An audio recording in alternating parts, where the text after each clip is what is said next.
सहनाववतु सहनौ भुनक्तु सह वीर्यं करवावहै तेजस्विनावधीतमस्तु मा विद्विषावहै। ॐ शान्ति शान्ति शान्तिः।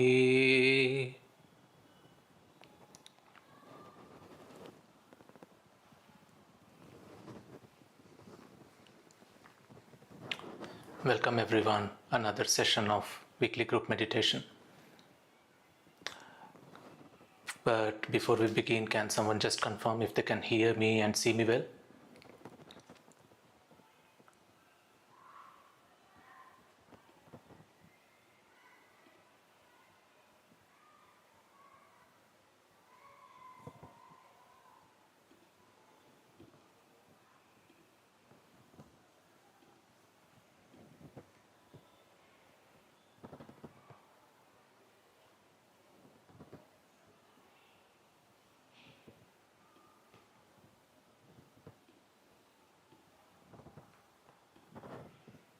Perfect. Looks like it's working fine on all platforms. So without wasting much time, let's first get into our silent sit. This will be like any other regular group meditations. We will be sitting together silently for 20 minutes. I will keep the timings for you, and I will guide you through when you have to open your eyes. So don't worry, we will not go beyond 20 minutes of time. So you can keep your eyes shut for those 20 minutes. Make yourself comfortable. Rock yourself back and forth, sideways, to find comfortable posture where you can sit still for 20 minutes. Make sure your back is straight. You can breathe fully. If you wear specs like me, you can keep them aside.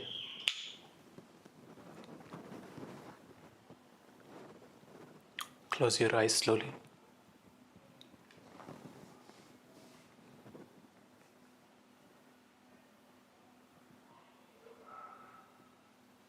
Close your eyes.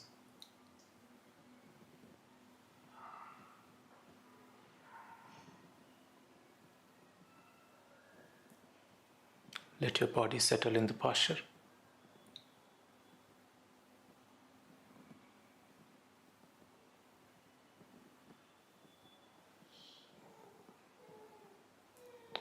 Let's take a deep breath. Inhale, and as you exhale, relax.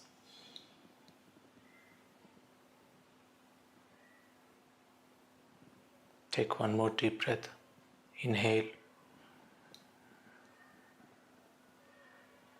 and as you exhale, relax even more.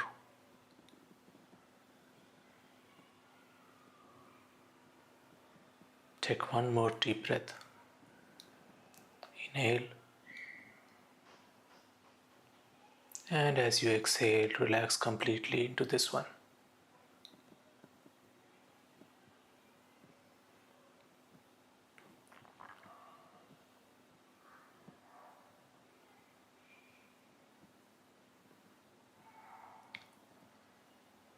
Let your breathing go back to its natural rhythm.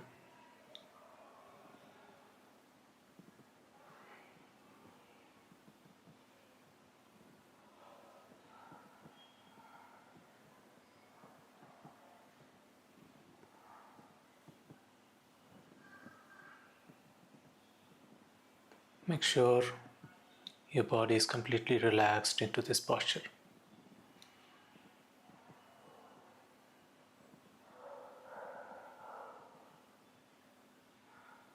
Make sure your facial muscles are relaxed. Your neck is relaxed. Your shoulders are relaxed.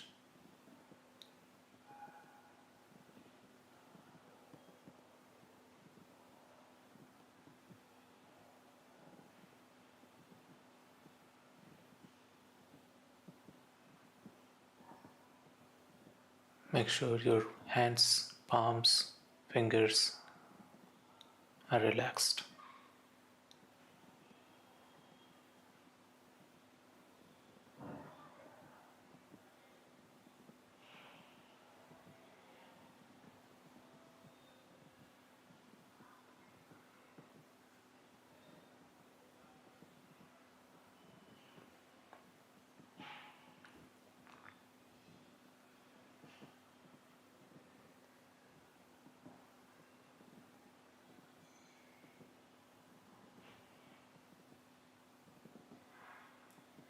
Simply sit still in this posture.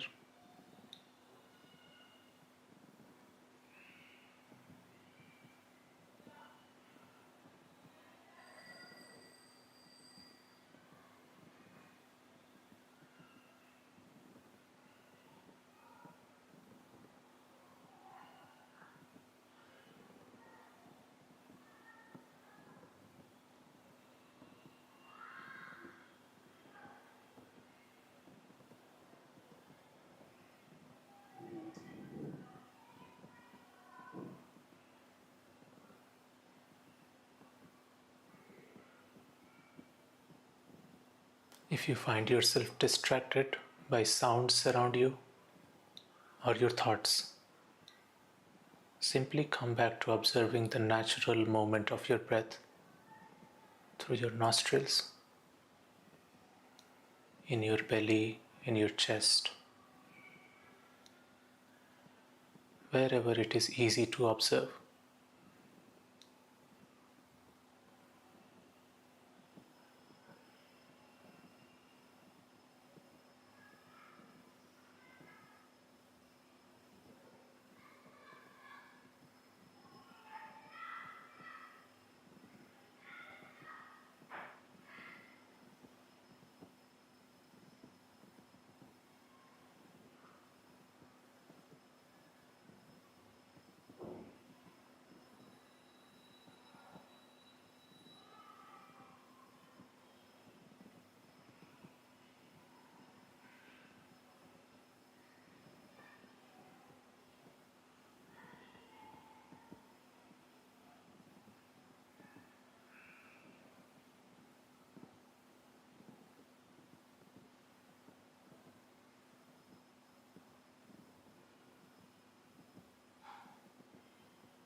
सर्वे भवन्तु सुखिनः सर्वे सन्तु निरामयाः सर्वे भद्राणि पश्यन्तु मा कश्चित् दुःखभाग् भवेत् ॐ शान्ति शान्ति शान्तिः.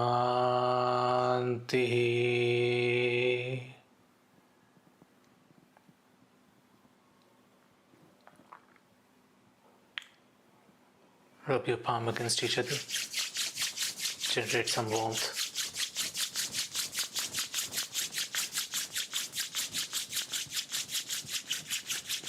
Cup your eyes with your palm. And slowly open your eyes.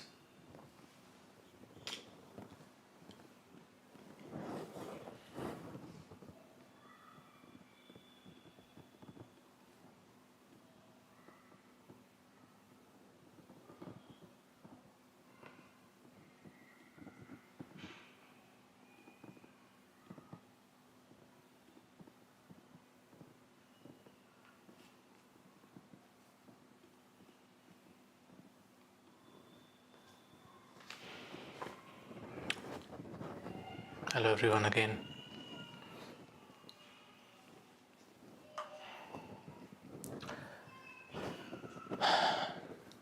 How is everyone feeling? All right?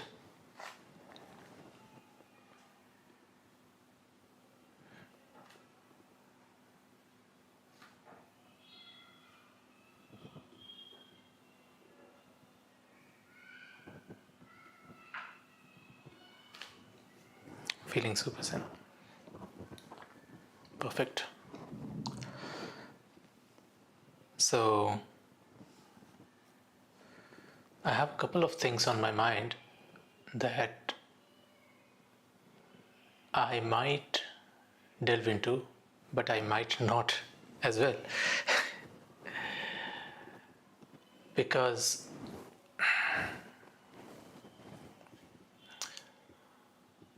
I don't have any specific thing to talk about today, but there are a couple of things.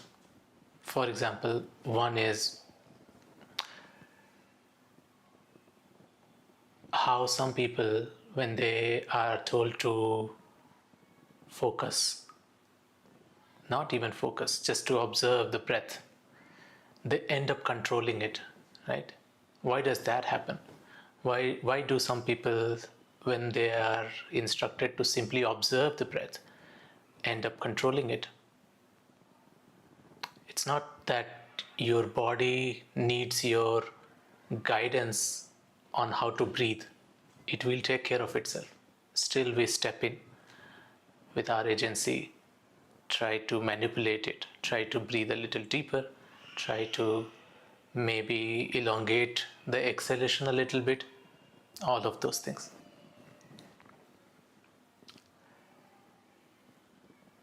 Why does that happen?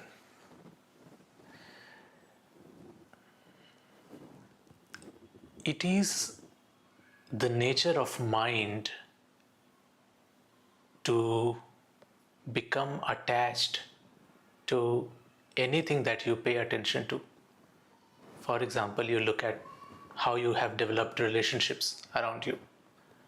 Your spouse, your family, your friends, all of those relationships which you feel you are attached to actually came about because you paid attention to those relationships, because you spent time with someone, because you were attentive to what they had to share. And this attention has this side effect. The more you pay attention to something, slowly you become attached to it.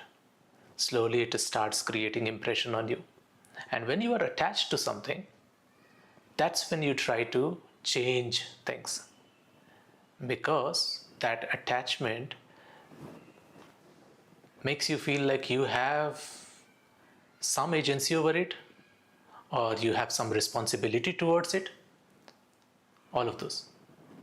If you see something happening, you are walking on the street and you see something happening, somebody doing something doesn't concern you much, but if you recognize the person as someone whom you know, all of a sudden you have this urge to,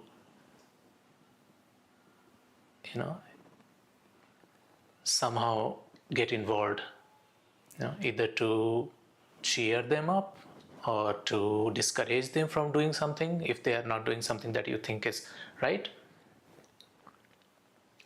And the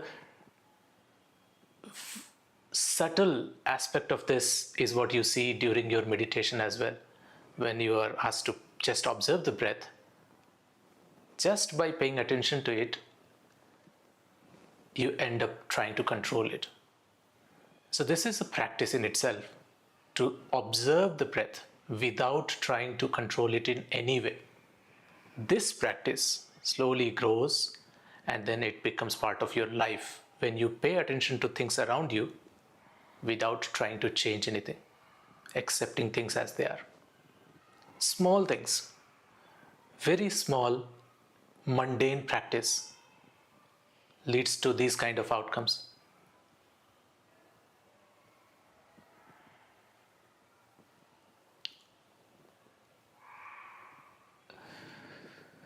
Another thing is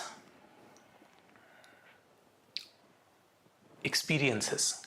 I have talked a little bit about experiences earlier in previous sessions as well, but there is a very popular notion that you get only life once, so you must experience everything, right?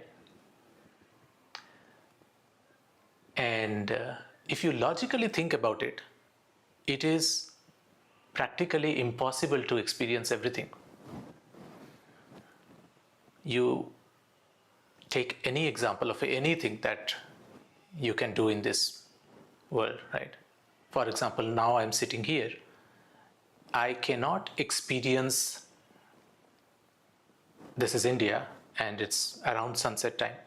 So I cannot really experience watching sunset of 3rd of May 2026. Just by the virtue of being involved in one thing, many other things you have to let go. So this popular idea that you must experience everything, they don't know what they're talking about really. There is no way you can experience everything. If you experience, say, drinking alcohol, you lose the experience of staying sober entire life. If you decide to stay sober in your entire life, you lose the experience of having alcohol in your lifetime. So there is always a trade-off. But if you hold this idea that you must experience everything,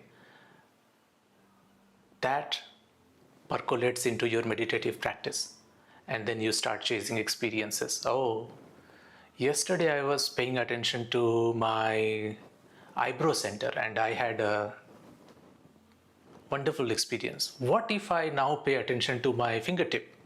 Will that change my experience? What if I pay attention to the frontal part of my body, say chest? Will that change my experience? What happens if I pay attention to the back of my body? Will that change my experience? What if I pay attention to the sounds? What if I pay attention to the light that I see with my eyes closed. Like if you are in a bright environment, you will see red because of the capillaries in your eyelids. Should you pay attention to that? And this tendency of experiencing everything lets you experience nothing, because you know depth of no single experience. So get this idea clear in your head that just by the virtue of experiencing one thing, you are always letting go of many more things. And that's where you have to be careful of what you choose to experience. When I was young means when I was in my primary school, we had this question in our examination paper to write essay on any topic in 150 words, something you all must have experience with. Like this is a very common kind of essay writing question that in primary schools we get in examination. And the topic was not given, and I decided to write something on the lines of, what is that one thing knowing which you can know everything? Quite unusual for a primary school student, but that is what I was interested in knowing one thing by knowing which nothing else, really can pull you away, because you kind of know. And the example I cited in that essay was of a potter who makes clay pots. Once he understands the clay, the properties of the clay, then he can make anything out of it. He can make any kind of vessel out of it. Just understanding the clay, that one fundamental element, knowing which you can know everything. Maybe I was just fed up with all the 5-7 different subjects they were teaching. So I thought I would just try to find out one thing by knowing which I can ace all of these subjects. But this idea was much deeper than that, and it stayed with me. So we can talk more about that some other time. But the takeaway is that it takes a while, it takes some persistence to discover things that do not meet eye in a glance. Sometimes you have to keep at some things, and then the thing itself reveals its deeper secrets. Just like a friend, when you spend more time with someone and you build a relationship, then that person starts to open up about their secrets, about their insecurities, and that creates the bond that is something that you cherish for your life. But if you don't allow that time, then that kind of relationship never grows. So that's the nature of reality as well.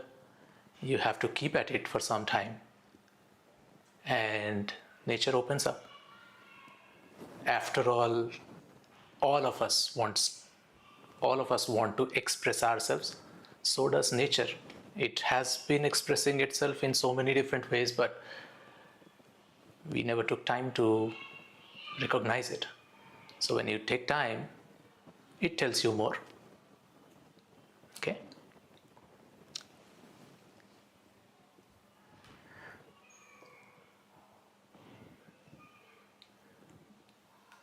True, by staying alone, you can't experience getting married, etc.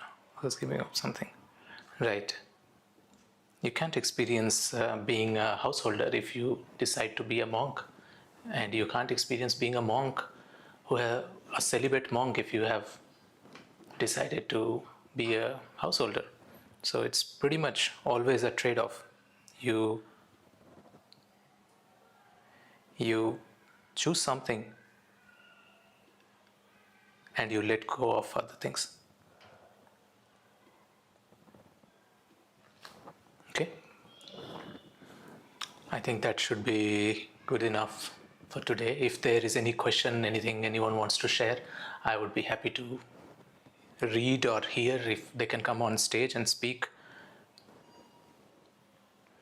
Love Frost.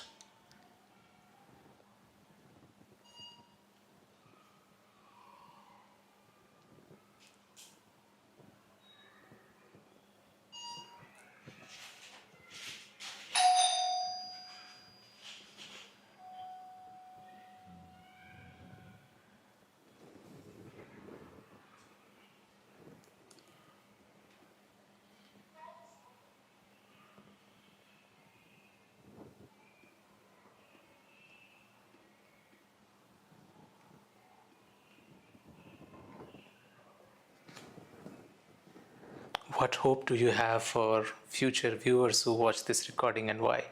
Well, I didn't have any hope, but because you asked, now I'm thinking. And it's more than hope. I think I'm now thinking in terms of what will happen if someone watches this in future. So maybe what I'm talking about here will still be relevant in future, and they still will find some value out of it, and next day they will forget. Very likely, but hopefully it will sow a seed somewhere that when you know something,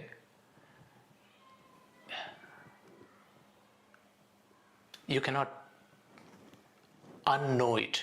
You can forget it, but when you see something related, all of those things which are related to that one instance will come up. So once you know something, you know it forever. And I don't know if you have experienced this. Maybe you tried to learn something.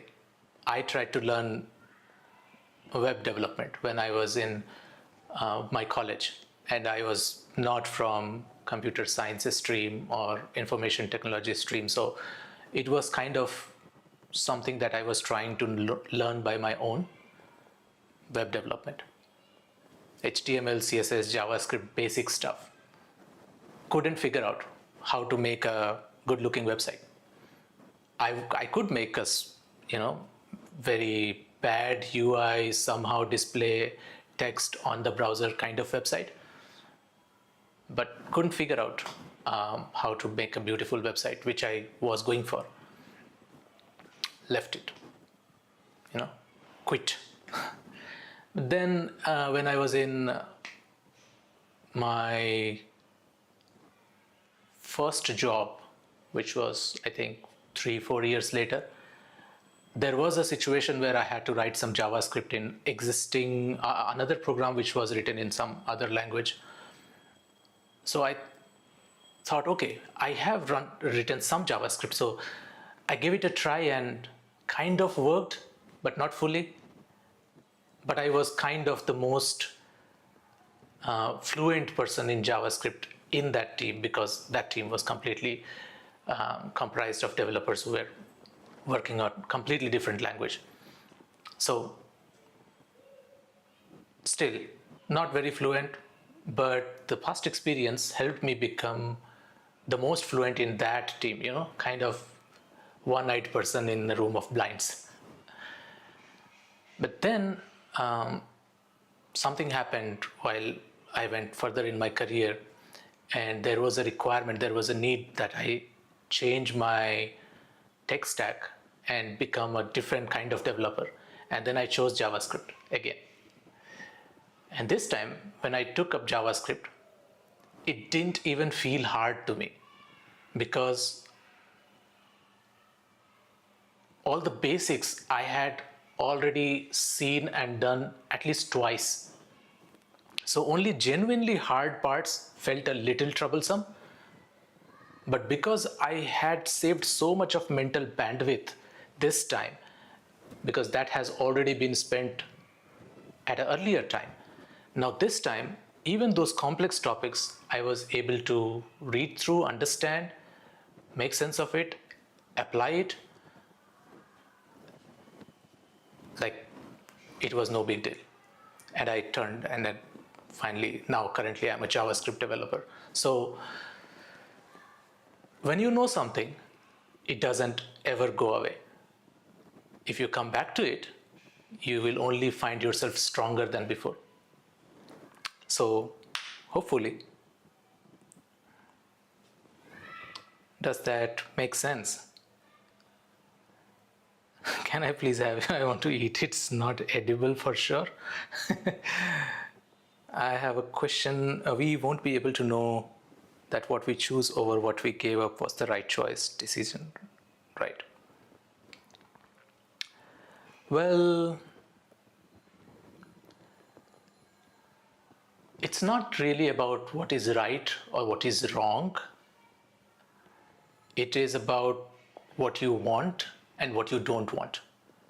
So, more about seeing something objectively as being right or wrong is not a good idea, because everything has its other aspect. But at the end of the day, everything that you are doing, everything that we are doing is to find fulfillment, to be happy, right? So why not start this question from yourself instead of asking this question in terms of what is out there, whether that thing is right or wrong. Ask in terms of whether that thing is good for me or not, whether I want to see myself involved with it or not. So that will be a better question to ask. It will land you to a more actionable answer instead of trying to figure out something is right or wrong and then going into philosophical debates that this is right for X number of people, cannot be wrong for Y number of people, half world says this is right, obviously I can see the logic on both sides. Don't get into that philosophical debate. Identify what is your true need, what do you want, and then decide whether this thing helps me in achieving what I want or not, and then choose. That will be a much easier path to go about.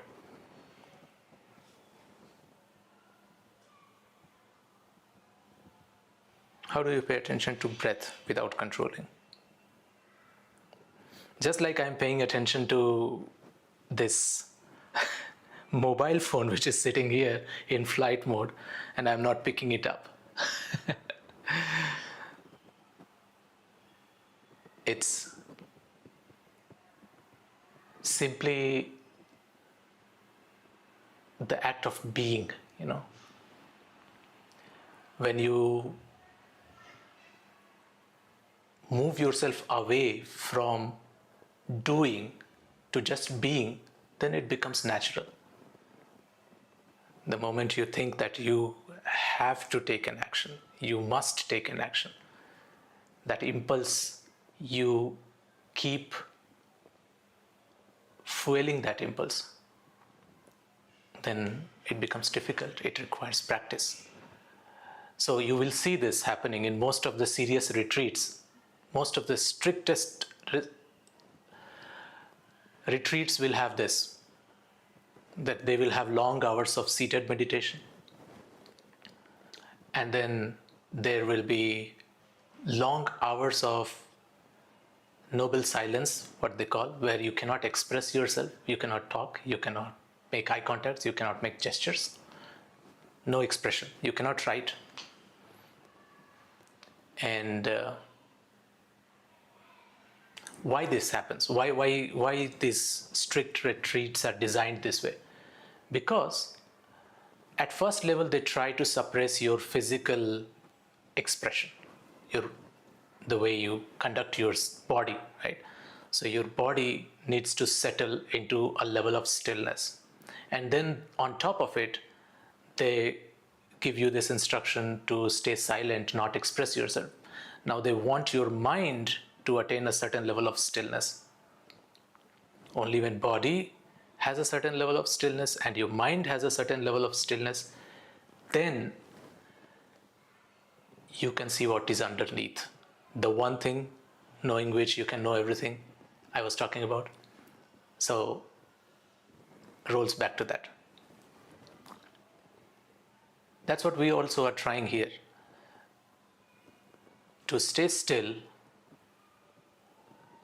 and to stay silent by just observing and not reacting to anything. It will take time, it requires some level of practice, but this is the easiest practice that we can do. If there is a situation in physical world, in a hostile environment, you cannot really deal with that in this way. But when you are seated in a comfortable environment, you are safe, you can do this practice. Just sitting, watching your breath, without trying to change anything about it. And this then makes this particular tendency stronger in you, and then you can go to any extreme if you want, but not required, but yes, you can. You see yourself as a spectator, yes?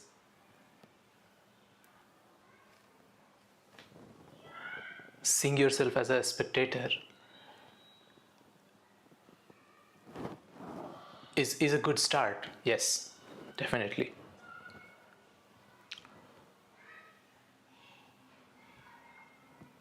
Okay, there's a better way to ask the question. Thanks, answered. How to stop obsessing over people's opinion? Can't, but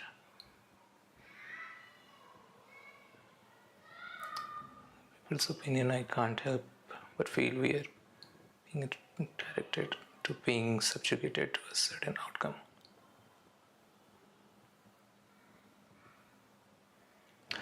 Right, this is a very good question, and probably we are already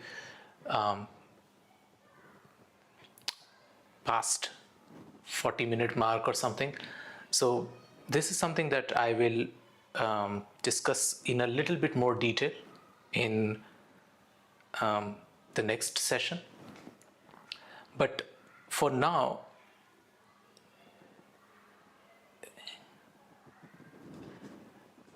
this leads to a bigger topic, which is influence, right? Today on social media, if you go, when social media was conceived, at that time it was designed so that you could meet people whom you know online, because you could not meet them every day because someone is living in a different city, someone is traveling. So you could just keep in touch with a lot of your friends by spending just 5 minutes on the app. That was the original concept of social media. But today, if you open social media, you hardly see a post from your friend. Every single person that you see post from is an influencer. Everyone is trying to influence you in one way or the other. So how do you navigate this this unique situation where the moment you step out of your house, there is a large billboard on the sidewalk and it's trying to influence you to buy a product? You open your phone, there are 9 notifications from 10 different apps asking you to check in what is happening on that app or place an order or something of that sort. Every single thing is trying to force you to take some action, have an opinion, you know. So, in short, this is simply again going back to who you are and what do you need, what do you want, being in touch with it, doing this introspection on a regular basis of what I am, where do I stand realistically, where do I want to go, what are the things which are helpful, what are the things which are not helpful. All of this, when paid attention to, becomes your guide navigating this new world. But then it also leads to a much deeper question for spiritual aspirants as to, then what about gurus? There are so many gurus online. They are also trying to influence people. How do I navigate that? Should I discard all of them? Should I follow every one of them? What should I do? So we'll look at that in a little bit more detail in our next session.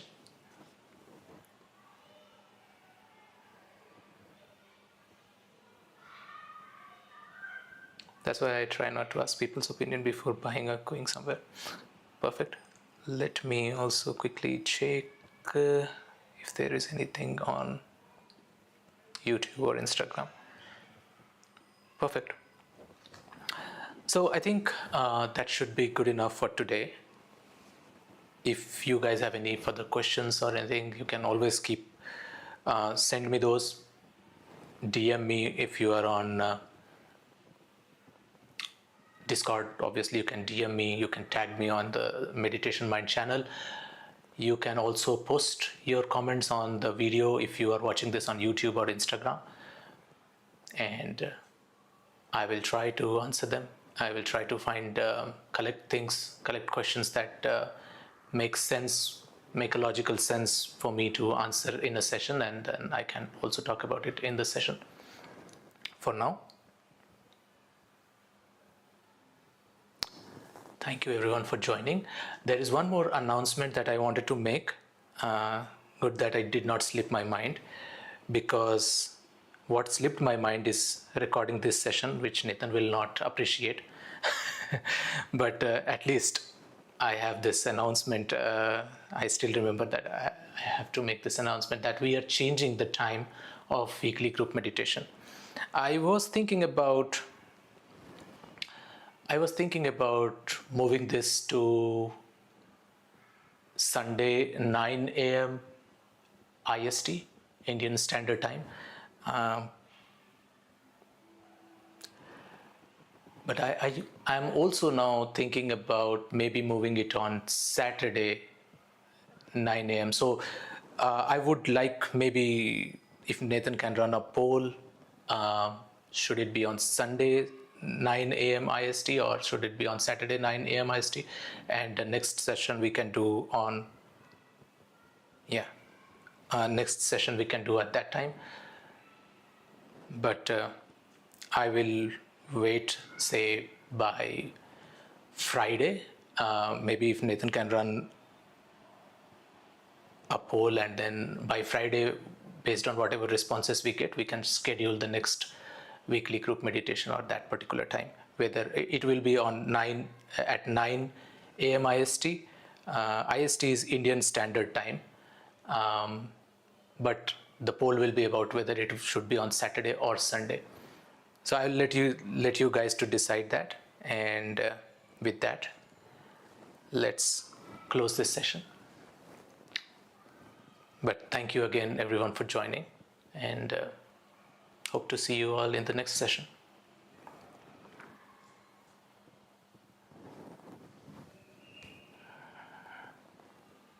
Om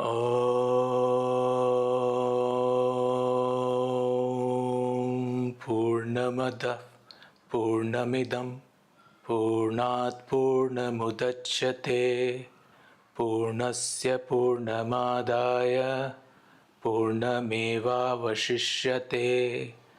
Om Shanti Shanti Shanti.